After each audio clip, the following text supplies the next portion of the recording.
오늘 중요한 부분을 보충으로 강의를 하겠습니다.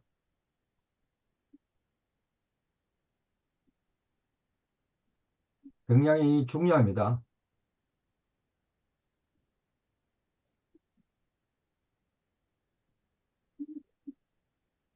아, 시간이 가도 소금 성경 피해야 되겠다. 여러분 소금 성경 피해 주세요.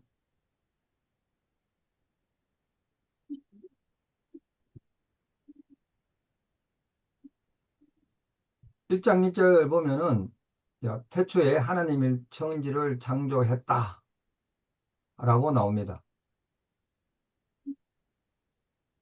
베레시트 바라 엘로힘 엣 하사마임 바 엣 하아렛 이렇게 이제 하나님께서 천지가 뭐죠? 하늘과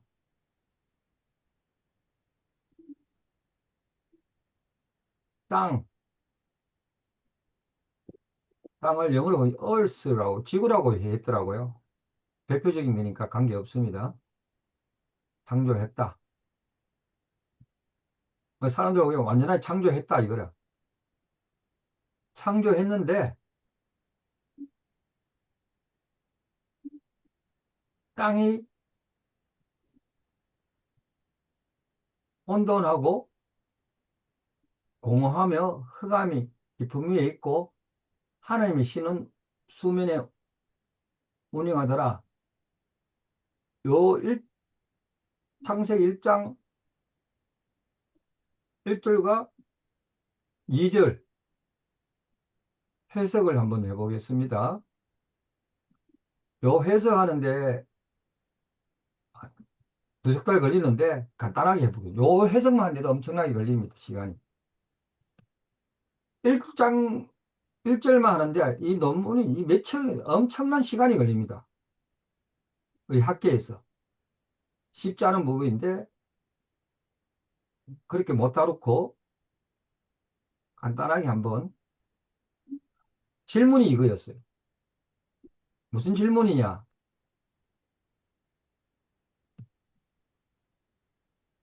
성전 안에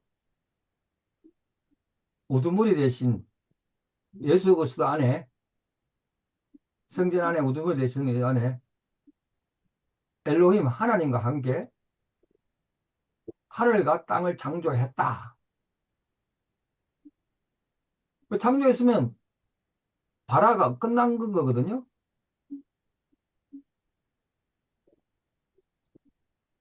반려행위거든요. 끝났다. 끝났는데 땅이 혼돈하고 공허하면 부정적인 요소가 나온 거야. 하나님이 창조했으면 토부 좋았더라 했는데 땅이 혼돈하고 공허하며 하며 흑암이 깊음 위에 있고 왜 이런 차이가 하나님 창조했는데 왜 이런 일인지 좀 어둠이 있나 공허하기도 했나 이 부분이 질문이었어요. 굉장히 좋은 질문이에요. 이 해석을 하는데 많은 차이가 있습니다.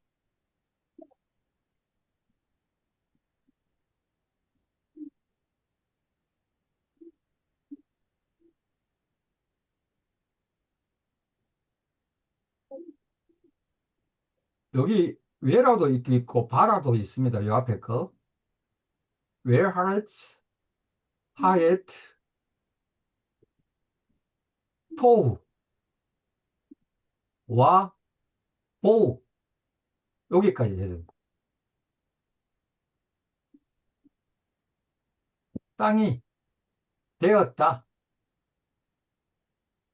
혼돈 토우라 혼돈입니다. 그리고 그리고 와 보우 텅빈 그리고 텅빈 땅이 되었다. 공허하고 혼돈이 있는 땅이 되었다. 이 얘기를 나오는 거. 공허가 이어야 됩니다. 한번 봅시다. 따라해 보세요. 토우. 다음에 행비는 보후. 오, 예. 끄고 얘기하세요. 끄고 말 끄고 따라하세요. 녹음 중이니까. 야. 어두움과 호스크, 호스크, 흑암. 아, 항해서, 표면 위에 항해서, 페니, 페네, 얼굴 표면 위입니다. 얼굴 표면 위에.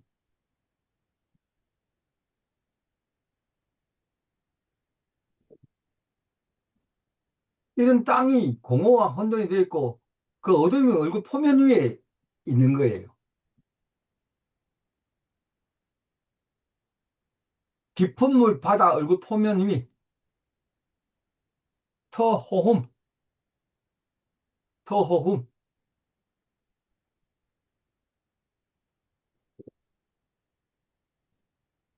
깊은 물 바다 위에, 깊은 물 위에, 깊은 물 위에, 땅이 깊은 물 밑에 있고, 지하물입니다. 그 위에 혼돈하고 공허했다. 깊은 물 위에 물이 있는 거야. 깊은 물이 올라오지 못했어요. 이게 정지된 상태가 있으니까 움직이지 않는 거야. 깊은 물이, 그 깊은 물, 이거 올라와야 되거든요. 움직여야 되거든요. 내 마음에 솟아 올라와야 되는데, 이 고여져 있는 거야. 그렇게 이 혼돈하고 공허한 거야, 지금. 그 상태를 지금 얘기를 하고 있는 거예요. 그런데, 로하르, 그리고 로하르, 숨, 영, 이 바람이라는 거야. 영이래. 로하르. 그 영이 무슨 영입니까? 에로힘, 하나님의 영이. 메라 페페트. 이 굉장히 중요한 단어입니다. 운행하다. 하나님의 영이 운행했다는 거예요. 어디 위에? 곁에서. 아, 테니, 하마임, 물이. 깊은 물에서는 흑암이 곱하면 이게 대조가 됩니다. 근데 하나님의 영이 운행을 하니까 하나님의 영은 물이 움직이기 시작하는 거예요. 해석은 이렇습니다. 요 해석에도 굉장히 은혜가 됩니다. 물이, 깊은 물이 있어도 움직이지 않으면 흑암과 공허, 우리가 그 마음에 기쁨이 없고 말씀으로 해서 움직이지 않으면 이런 일이 생깁니다. 그 하나님 영이 운행하게 생기면은 달라집니다. 그 얘기가 지금 굉장히 한국교회에 주어지는 메시지가 있습니다. 내 개인과 한국교회에. 우리 교회에 내 개인의 이 루아라가 운행되고 있는가? 내 마음에. 자,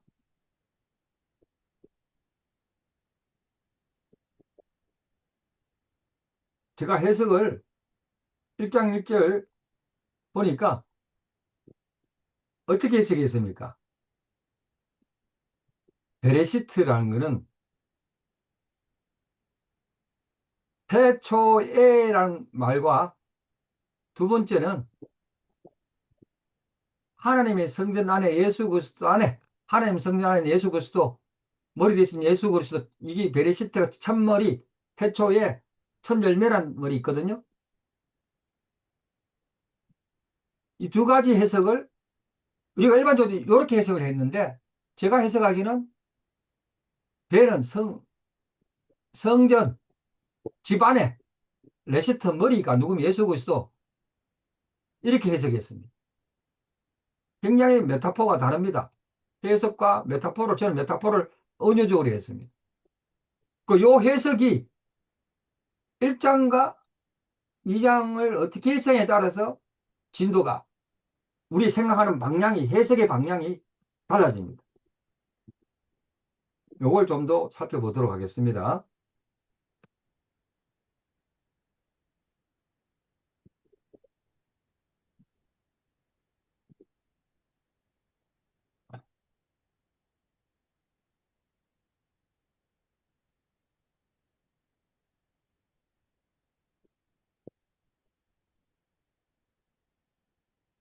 완벽하신 하나님이 천지를 창조하셨는데 왜 바로 다음 절에 호우와 보우가 등장했는가? 이 토는 두 가지 해석이 역사적인 연대적 접근과 문학적 메타포, 문학적인 방법으로 두 가지를 푸는 크게 두 개, 몇 가지가 있는데 크게 두 개가 있습니다. 우리는 이 해석을 통해서 창조과학에도 나오고 뭐 여러 가지 많거든요. 이 해석을 90% 이상을 하고 있어요. 근데 저는 이 해석을 하고 있는 거예요.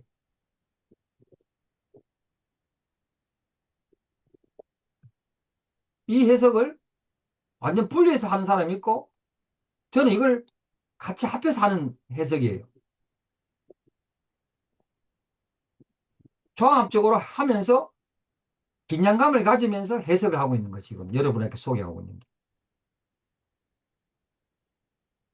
제가 긴장이란 말을 사용했습니다. 영어로 텐션이거든요.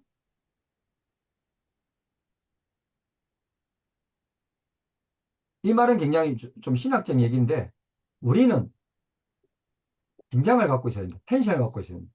뭐와 뭐 사이에 between 뭐와 뭐 사이에 텍스트 플러스 텍스트 플러스 컨텍스트 이 말이 뭐냐면은 성경책과 오늘 살고 있는 상황 사이에 항상 긴장을 갖고 인터프리테이트 해석을 해야 됩니다. 요걸 가져야 살아있습니다. 이것만 강조하면 갇혀져 있고 이것만 얘기하면 굉장히 리버하게 갑니다. 요 두 가지를 가지고 긴장을 가지면서 성경을 해석해야 살아나옵니다. 삶이. 그래서 긴장이라는 단어는 굉장히 중요합니다. 텐션이랑. 그 저는 요 두 가지를 가지면서 해석을 하는 거예요. 그 말은 뭐냐? 창세기 1장 1절은 하나님께서 천지를 창조했다. 분명하다, 이거는. 하늘 갔다 하죠. 두 번째. 근데 요것만 끝나는 게 아니고 이 속에 있는 메타포가 있다. 천창조였지만 요 속에 인간에게 주는 은유적이고 상징적인 것이 있다. 이 두 가지를 가지면서 해석을 여러분한테 보여주고 있는 거예요. 그 중에서도 Jesus centralized, 예수 그리스도의 중심으로 해석하고 있다. 그 얘기를 하고 있습니다. 죄송합니다. 자꾸 신학적 용어서 할 수 없습니다.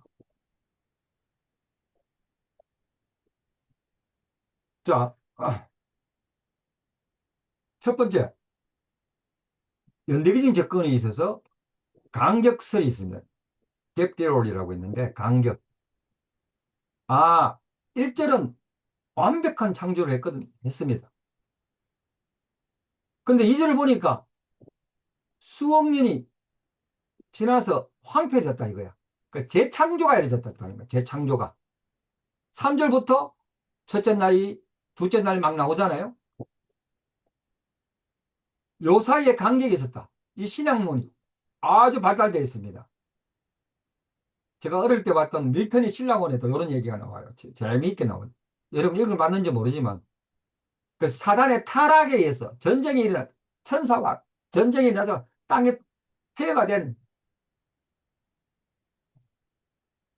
이런 강결성이 있어요.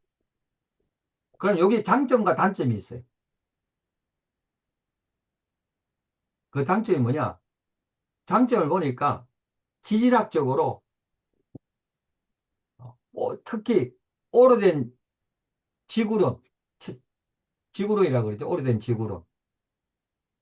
성경적으로 짧은 지구론, 요건 화석 공룡 등의 화석을 찾을 수 있는 거예요. 근데 성경적으로 단점이 뭐냐? 한계가 있는 거예요. 후속적인 사건이 풀 수가 없는 거야. 예수님은 딱 우리 한 번에 오셨는데, 그전에도 예수님이 오셔가지고 이런 일이 있었는가? 어, 풀 수가 없는 거야. 아담 이전에 범죄가 사망과 고통이 존재했는가? 근데 히브리어적 문법을 이 책에서 보기서 성경에 보기는 문법상 흠을 주기가 어려워요. 그 하루하루 갈 때 데이라는 게 랍비 선생들이 이 하루 개념이 뭐냐? 천년이야, 만년이야. 이 하루 개념이 랍비 선생님들은 하루라고 생각합니다. 그냥 오주 하루. 이렇게 주장한 개신교 신학자도 많이 있어요. 토마스 찰머스, 시알 스코필드, 아스컨스턴스라고 이런 분들이 알기는 해놓았어요. 이런 신학론이 있다.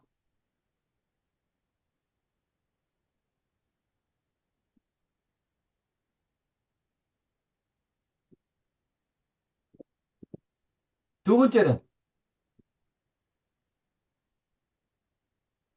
연대기적 접근 두 번째는 전창조석 혼돈. 이게 무슨 말이냐면은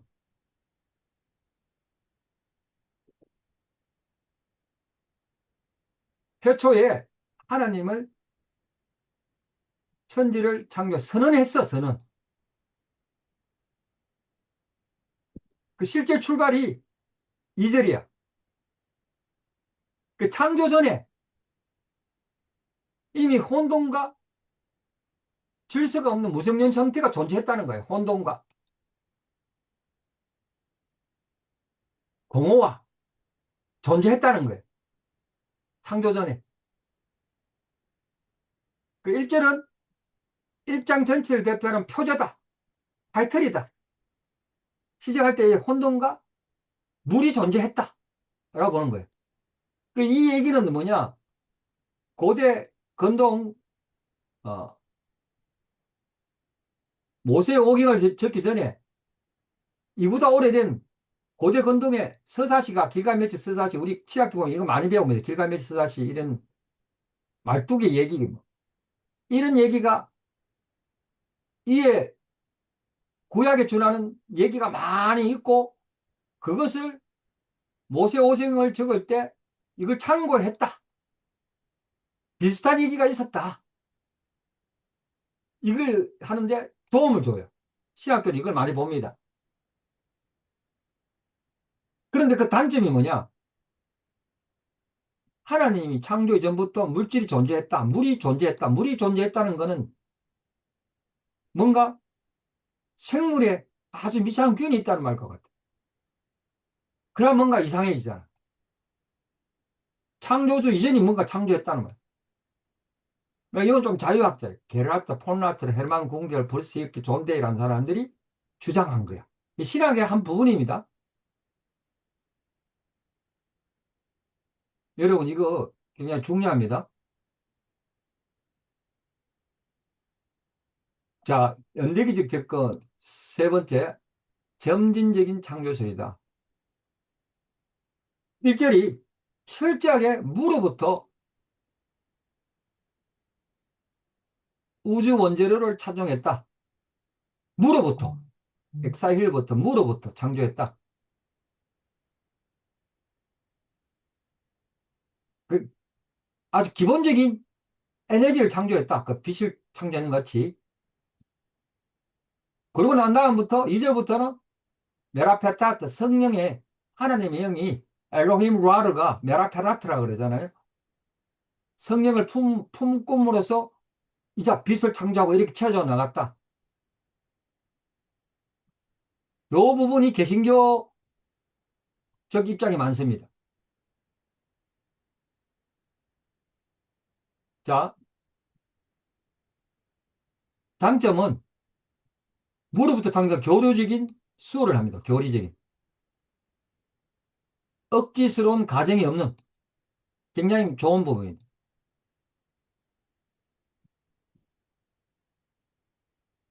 단점은 많이 있는데 그렇게 제기되지 않다. 개신교 입장이 제기되지 않았어요. 그러나 이거 하는데 한계가 많이 있어요. 또 한계가 지적하면 설명할 수 있는 부분이 많이 있었어요. 이것도. 개신교 입장에서는 제기가 되지 않았어요. 대표 학자가 여러분 잘 아는 아우구스티누스, 잔칼리오 프란시스 트렌트, 헤르만 바빙크. 이게 굉장히 고신 쪽에서 유명합니다. 바빙크는. 에드워드 영.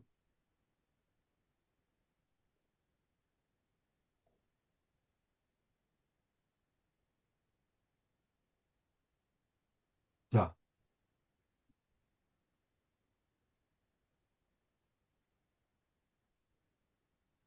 자, 다음에는 메타포적인 점, 가설이 있습니다. 프레임워크 가설. 히포테사시스라고. 히포테시스. 하는데 이게 굉장히 중요합니다.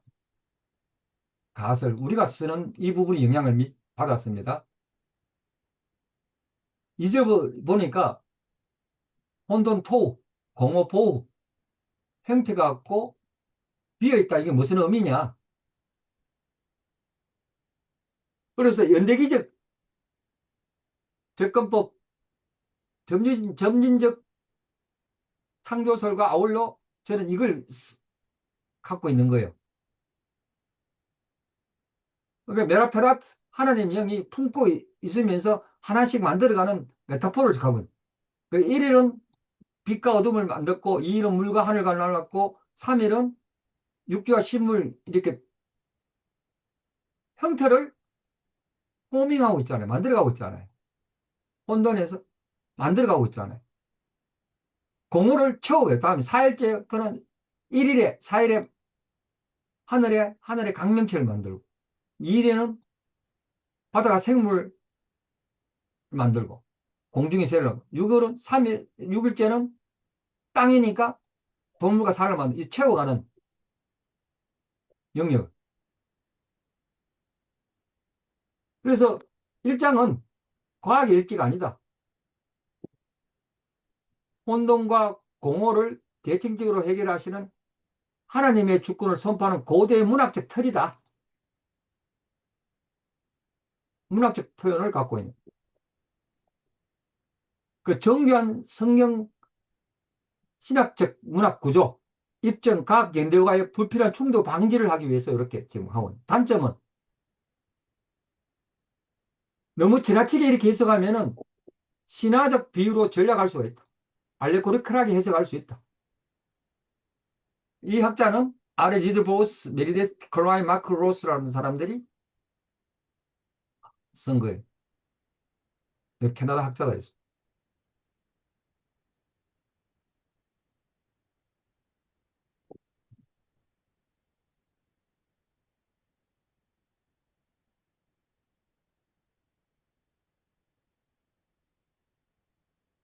자, 제가 요는 최근에 10년, 20년 전에 한 학자가 얘기하는 존 윌턴이라고 학자가 있는데 아주 감명을 좀 받았어요. 메타보적 접근 성전 낙선시라고. 그 고대 시대 때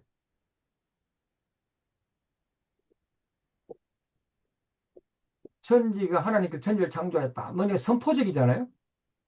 그걸 보면은 성령의 머리 대신 예수님께서 하늘을 땅을 만들었다. 선포적인 우주 성전의 건축의 성. 이는 성전을 계속 만들어 갈 것이다. 라고 한 거예요. 그 2절은 뭐냐? 기능적인 상태. 그 6일은 창조 6일은 물리적 기원이 아닌 피조물의 기능을 부여하고 가동되는 7일에 마지막 7일에 안식 있잖아요. 임명식이 했다. 뭐 이런 차원의 얘기를 한 거예요. 옷에 복음주의 좀 뛰어난 부분, 이 부분을 굉장히 뒷받침을 해주더라고요. 왜 그러냐? 구약학자들은 성경 공부하면은 고대 건동에 무슨 사상을 갖고 그때 세계관이 뭐냐? 그걸 막 공부하면서 구약을 비교 연구하거든요. 그 연구를 하다 보니까 이렇게 해석하니까 1차 독자 고대 이스라엘과 고대 건넌 세계관이 완벽하게 복원이 되는 거예요. 그리고 과학과 성경, 물질적 기원과 기능적 기원과 평화 공존이 되더라고요. 각각 나름대로의 역할이 있더라. 그 얘기를 하는 거예요. 그 단점이 뭐냐? 그 창조했다라는 게 굉장히 기능 부여, 창조, 포커스를 뭐에서 창조했다 이거를 강조하는 것보다 이렇게 혼돈과 공허과 비움을 채우는 기능적인 얘기를 많이 강조하는 거예요. 이런 단점이 있다.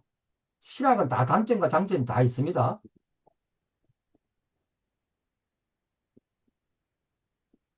세 번째, 개신교들이 많이 사용하는데요. 영적 메타, 구수삭적 영적 메타, 이거 제가 많이 영향받았습니다. 구수삭적 영적 메타포. 2절에 보면은 혼돈과 기품의 흑암 속에 죄로 인해 타락하고 방황하는 죄인의 비참한 영혼 상태를 얘기하는 것.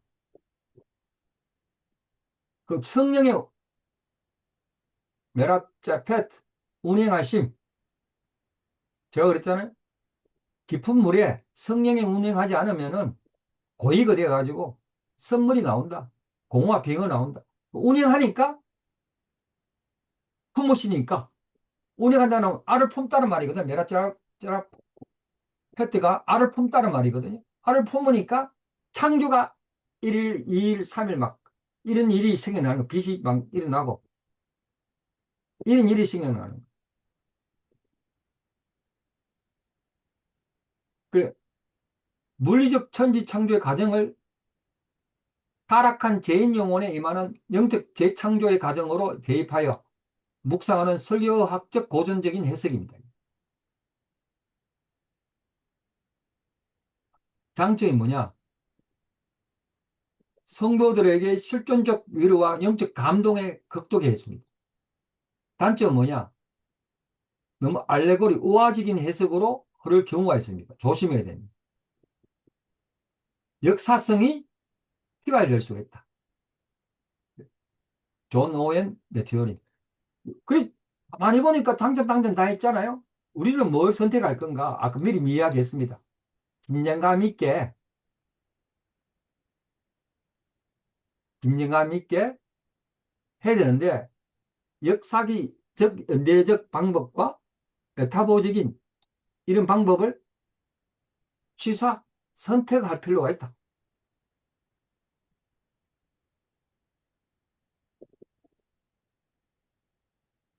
자, 균형 잡힌, 자, 한번 도움되기 위해서 제가 하겠습니다. 아, 신학적 기본인데 점진적 창조술을 수행합니다. 하나님은 무로부터 원자료를 창조하였고 성령의 보존 아래 세상을 지어가는 역사적인 창조적인 걸 굳힙니다. 두 번째 뭐냐? 지성적이고 문학적인 확장을 합니다. 골격 가설을 믿고 성경 가설의 문학적 수용을 수용합니다. 그 성경을 창조학 뭐 이리 저거 억지로 맞추지 않고 고대 문학적 대칭성을 통해 키아즘이라 그러죠? 무지수를 질수로 빚어지는 우주의 왕심을 찬양합니다. 삶의 적용과 영적 은혜는 구수삭적 메타포를 적용합니다.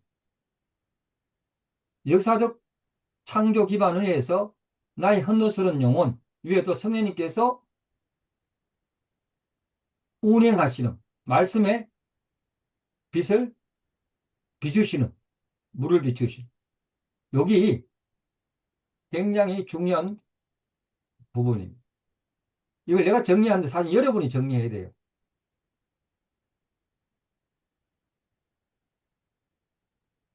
여기까지.